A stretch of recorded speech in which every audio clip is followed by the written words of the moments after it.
সংগঠনের নেতৃত্ববৃন্দ এবং আপনারা যারা এখানে উপস্থিত হয়েছেন এবং এই অঞ্চলের আমার ব্যবসায়ী বন্ধুরা, পক্ষবর্তী সাধারণ মানুষ যত দূর অব্দি বাইকের আওয়াজ দিয়ে পৌঁছে হচ্ছে, আমি সবাইকে প্রথমে শুভেচ্ছা এবং অভিনন্দন জানাচ্ছি। দেখুন, আমরা ছোটবেলায় কৃষ্ণচন্দ্র বিদ্যাসাগরের গল্প শুনেছি, নদী কি করে সাঁতরে পার হতে পারে। আজকে আমরা এই 7 নম্বর ওয়ার্ডে এসে দেখলাম যে এরকম রাস্তা কি করে পার হতে হয়।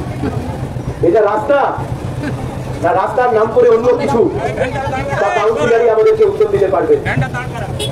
গোটা রাজ্য জুড়ে রাজ্যের মাননীয় মুখ্যমন্ত্রী যখন দাবি করতেন 100% উন্নয়নের কাজ হয়ে গেছে, সেই সময়তে সাধারণ মানুষের বেঁচে থাকবার জন্য যেটুকু সাধারণ প্রয়োজন, এই রাস্তাঘাট পরিষেবা, কাউন্সিলর সেই পরিষেবা দিতে ব্যস্ত।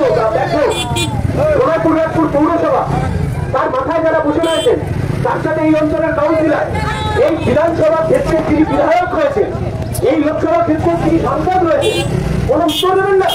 এটা রাস্তা, এটা সাধারণ মানুষ, এই এলাকার সাধারণ মানুষ, যে সাধারণ মানুষ মাথা উঁচু করে এই রাস্তা দিয়ে হেঁটে যাওয়ার কথা, এই রাস্তা দিয়ে কোনো সাধারণ মানুষ হেঁটে যেতে পারে না।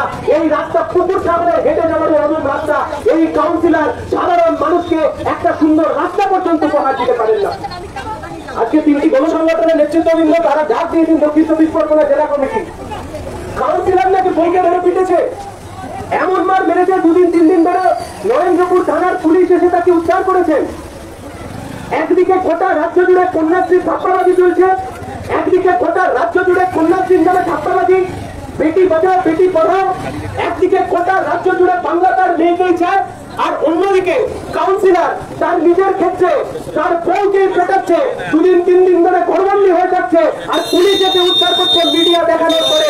আমরা বলছি নরেন্দ্রপুর থানাকে এর যথাযথ ব্যবস্থা গ্রহণ করতে হবে। আশা যদি না গ্রহণ করে, তাহলে আগামী দিনে ছাত্র যুব মহিলা আরো বৃহৎ আন্দোলনের দিকে আমরা যেতে বাধ্য হব। সে নিজের স্ত্রীকে ঘরের মধ্যে মারধর করে, সে নিজের বউকে ঘরের মধ্যে মারধর করে, সে